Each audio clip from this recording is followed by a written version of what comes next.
ਹੋਇਆ ਉਧਰ ਅੱਗੇ ਜਿੰਨੇ ਹੁਣ। अस्सलाम वालेकुम जी। ਇਹ ਵੇਖ ਲਓ ਜੀ 4 ਨੰਬਰ ਤੇ ਖਲੋਤੇ ਆ।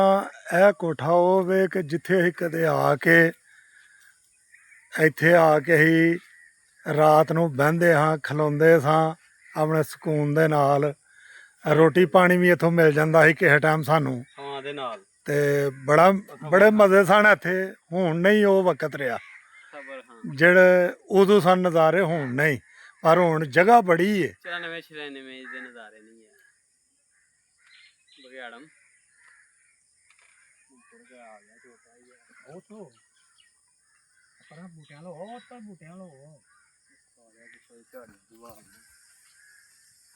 ਸਾਹਮਣੇ ਬੰਦਿਆ ਸਾਹਮਣੇ ਦੂਰ ਆ ਬੰਦਾ ਵੀ ਪਿਸ਼ਾਬ ਵੀ ਕਰ ਰਿਹਾ।